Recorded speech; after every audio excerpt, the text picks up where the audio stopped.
अब सरकार ने फिक्स कर दिया कि कौन कितना कार्बन डाइऑक्साइड उत्सर्जित करेगा। जितनी बड़ी फैक्ट्रियां हैं सबका हिसाब फिक्स है। अब इसमें देखिएगा ध्यान से, रिलायंस इसमें भी सबसे आगे निकल गया। वो अपना जंगल बना रहा है, सरकार को चूना लगाएगा और आपको लगता है कि चिड़ियाघर है। वाह रे बाबू वाह, समझ में आ रहा है। अब सबसे फैक्ट्री के मामले में रिलायंस बड़ी आगे, अपन जंगल बनाए। तू नहीं देगा, कहेगा देखिए जितना CO2 निकाले है ना,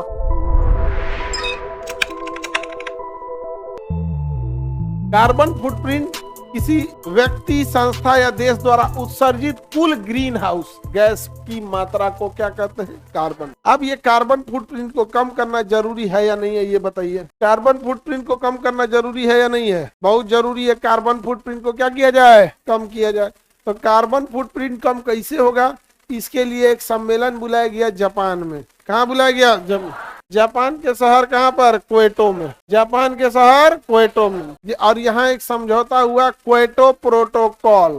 क्या हुआ? Kyoto protocol. कौन सा समझौता हुआ? Kyoto protocol. कौन सा समझौता? क्वेटो प्रोटोकॉल 1997 में हुआ। 1997। याद रखना बड़ा सिंपल है, 10-10 साल पे ये सम्मेलन होता है। ठीक इससे 10 साल पहले 1987 में ओजोन बचाने के लिए हुआ वो हुआ था मॉन्ट्रियल में। 1987 में ओजोन बचाने के लिए क्या हुआ था? मॉन्ट्रियल में।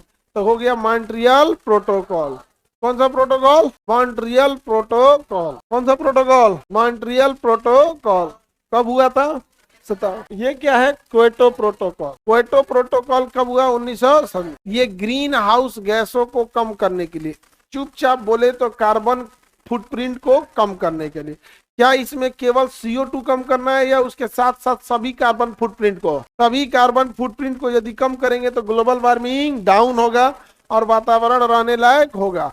यह योजना ठीक इसमें क्वेटो प्रोटोकॉल, जापान में यह समझौता हुआ था कि सभी देश CO2 के उत्सर्जन के लिए एक अपना कोटा फिक्स कर देंगे। क्या फिक्स कर देंगे? कोटा फिक्स कर देंगे। अब इसमें देखिएगा ध्यान से, रिलायंस इसमें भी सबसे आगे निकल गया। अभी देखिए, अब क्या है ना, ग्लोबल वार्मिंग में सबसे ज्यादा CO2 जिम्मेदार है। रीजन समझो, आप गाड़ियों से निकालेंगे कार्बन मोनोऑक्साइड, गाड़ियों में लगा हुआ है कैटेलिटिक कन्वर्टर, वो बदल दिया उसमें कार्बन डाइऑक्साइड। अब सरकार ने फिक्स कर दिया कि कौन कितना कार्बन डाइऑक्साइड उत्सर्जित करेगा। इंडिविजुअल छोटा छोटा का तो फिक्स नहीं कर सकते हैं, एक इंडिविजुअल व्यक्ति का, लेकिन फैक्ट्री का पता चल जाएगा कितना CO2 निकाला है। आप कहेंगे ये कैसे? तो देखिए, फिक्स है कि 1 लीटर पेट्रोल पे कितना कार्बन डाइऑक्साइड निकलता है, 1 लीटर डीजल पे कितना निकलता है।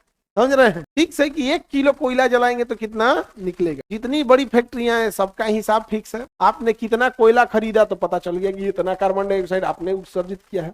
आपने अपने जनरेटर में कितना फ्यूल डाला है उससे पता चल जाता। अब आम पब्लिक से तो पता नहीं चलेगा कि भाई तुम 4 लीटर पेट्रोल बनवाए मोटरसाइकिल से, तुम भी दो पैसा दो। आम पब्लिक से कैसे वसूला जाएगा? सुनो ध्यान। तो ग्रीन हाउस के लिए क्वेटो में एक नियम बनाया कि जो प्रदूषण कर रहा है पैसा वसूलिए, पैसा वसूलिए। कहा क्या? कैसे? मोटरसाइकिल में कोनो स्कूटी में भरवा के चल गई, कोनो स्कूटर टेम्पू मोटरसाइकिल में भरवा के चल गया, वो पैसा मांगेंगे कि धुआं छोड़ा है पैसा दे, मरबो करेगा। क्या है, गरीब आदमी को तब तक लूटता है सब जब तक उसको पता ही नहीं चलता। पेट्रोल में 2 रुपया बढ़ा दे, पेट्रोल में कितना रुपया बढ़ा दे? 2 रुपया। तो क्वेटो प्रोटोकॉल में ना आपसे भी वसूला जाएगा। अभी वो पूरी तरह से लागू नहीं हुआ है, धीरे धीरे लागू किया। तो हर पेट्रोल पे 2 रुपया वसूला जाएगा। और पेट्रोल जिसकी पेट्रोल टंकी है, जितना जहां तक है सारा जगह से, वो 2-2 रुपया पर लीटर के हिसाब से कलेक्ट हो जाएगा। अब तो इजीली कलेक्ट हो जाएगा, वहां तो मीटर लगा हुआ है।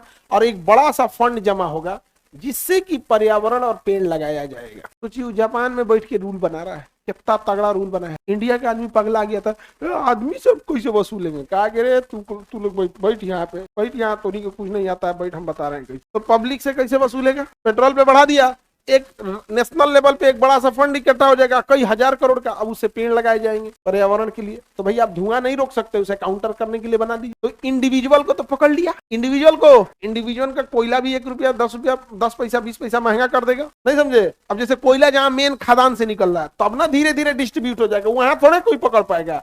खदान से निकला, पता चला कोयला सपोज कीजिए 12 रुपया है, करना 12.5 रुपया लगे, खदाने से उसको पैसा इकट्ठा हो गया। अब ले जाओ ना, तुम कहीं बेचते रहो, वहीं से निकाल दिया। पेट्रोल को भी क्या करेगा? जहां से पेट्रोल निकल रहा है, मान के चलिए 105 रुपया है, वहीं से कह देगा कि 105 रुपया है, 107 रुपया के हिसाब से लाओ। अब लाओ, 107 तो नहीं जा, यहाँ पैसा इकट्ठा हो गया, तुम कहीं वसूलते रहो। तो इंडिविजुअल से ले लिया, डेटा भी हो गया, इतना फ्यूल बिका है, इतना कोयला बिका है, तो इतना कार्बन उत्सर्जित हुआ होगा। तो इंडिविजुअल का तो सरकार करेगी, अब रही बात फैक्ट्रियों की, फैक्ट्रियों में तो बहुत ज्यादा निकलता है। जहाज कंपनियों से कहेगा बबुआ, अभी जहाज कंपनियों को अभी समझ में नहीं आ रहा है, जीएस पढ़ो, क्योटो प्रोटोकॉल आएगा तो नहीं को पता चले कि बबुआ 1 घंटा में तुम लोग 8,000 लीटर फूंक दिया, इतना पैसा लगेगा, इतना पैसा लगेगा। और उस पैसा से सरकार क्या करेगी, पेड़ लगाएगी। अब सबसे फैक्ट्री के मामले में रिलायंस बड़ी आगे, उसका जामनगर एगो शहर बसा हुआ है, वो पूरा जामनगर ओकरे है, समझ में आ गया, अंबानी के रिलायंस का। अब क्या किया जाए, अब इसकी भनक लग गई किसको, रिलायंस को। रिलायंस ने कहा कि सिर्फ क्योटो प्रोटोकॉल लाओगे, हमसे पैसा लोगे। उसने कहा रुको बता, अपन जंगल बनाए। वो अपना जंगल बना रहा है, वो उसमें अब जंगल बनाएगा तो भाई खाली जंगल में कौन रहे, तो उसको थोड़ा सा बेहतरीन ढंग से पेड़ ओड़ भी डाल दिया, बेहतरीन ढंग से उसमें जानवर भी डाल दिया। एक्चुअल में उसका वनतारा जो प्रोजेक्ट है, वो उसकी फैक्ट्री से निकलने वाले धुआं के बदले में जो इंडस्ट्री निकलेगी, उसके बदले में जो उसे पैसा देना था वो नहीं देगा, वो नहीं देगा। कहेगा देखिए जितना CO2 निकाले हैं ना, उसका 4 गुना हम बना दिए हैं। तो हम निकाले CO2 1, अब बनाए कितना 4, तो हमारा 1 ये इसको कैंसिल कर देगा। अब भाई 3 गुना जो ऑक्सीजन बनाए हैं, सरकार पैसा दे, हमरा दे, धुआं निकल लो तो चार्ज ले तो पैसा दे तो दे, यहाँ पे सरकार को चूना लगाएगा। और आपको लगता है कि चिड़िया घर है, वाह रे बाबू वाह, समझ में आ रहा है। हमने सोचा हमरा देख देख घुसी आता है, सब होता है कि ये आदमी सब बतिये खोल देता है नहीं समझे, देख देख हमरा कम घुसी आता होगा। तो बड़का जो वनतारा बनाया गया है, तो उसमें हाथी भी है, जानवर भी है, तो अच्छी चीज है, हम ही नहीं करेंगी खराब, बट वो चिड़िया घर नहीं है। बस इतना समझ ना, उसका उद्देश्य क्या है, बस कार्बन डाइऑक्साइड का उत्सर्जन करना।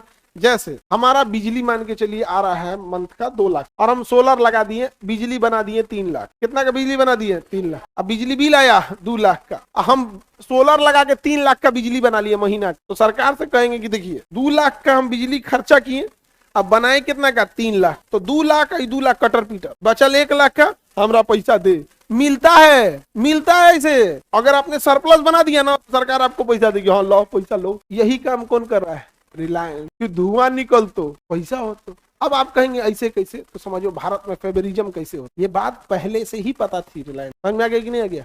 अभी रिलायंस के पास बहुत बड़ा पेट्रोलियम भंडार, और रिलायंस पूरे इंडिया के प्लास्टिक इंडस्ट्रीज को कंट्रोल। प्लास्टिक बनता है प्लास्टिक के ग्रेनुअल या प्लास्टिक पैलेट से, वो दाल के बराबर बराबर होते हैं। जो भी आपको बनाना है, आपके पास बस उसका सांचा रहता है। आप क्या कीजिए, उस सांचा में उसको खरीद के लाइए ग्रेनुअल को, और उस सांचा में उसको डालिए। अब ऐसे मान के चलिए आपको प्लास्टिक का बाल्टी बनाना है, तो एक सांचा रहेगा प्लास्टिक के बाल्टी में, तो उसमें आप उसको पैलेट्स को डालिए, दाल जैसा रहेगा। अब वो क्या करेगा ना, इतना टेम्परेचर देगा 1000 डिग्री सेल्सियस, पूरा प्लास्टिक गल के पानी जैसा हो जाएगा। अब तुरंत उसको दबा देगा, सांचा में दबा देगा। अब वो तो पानी जैसा हो गया।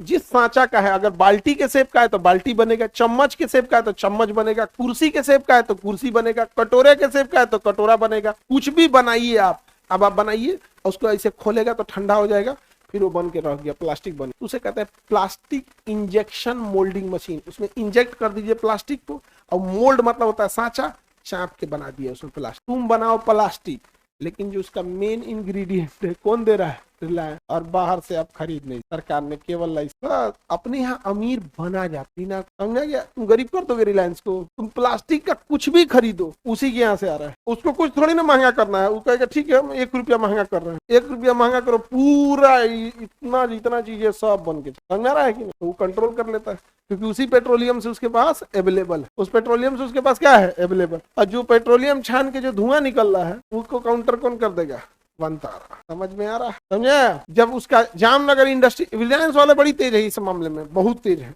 जब जामनगर फैक्ट्री लग रही थी, तो उसके पास 600 एकड़ जमीन थी, जो सरकार ने उसे दिया पर्यावरण को बचाने की। कुछ 600 एकड़ में सरकार ने कहा कि पेड़ लगाओ, तो आम का पेड़ लगा, फिर जी का पेड़ लगाया आम का 600 एकड़ में, और वो भी ई ग्रेड की वेराइटी का, जो इंडियन आदमी नहीं खाता है, सब यूरोप में जाते। लो, अब पर्यावरण भी बच गया। और साल आम तुर के कहाँ बेच रहा है, यूरोप। तुमको क्या लग रहा है, तुम्हारे लिए मालदा आम बोएगा, दशहरी कपूरी सब बोता रहेगा, अल्फांसो बे को निकल गया।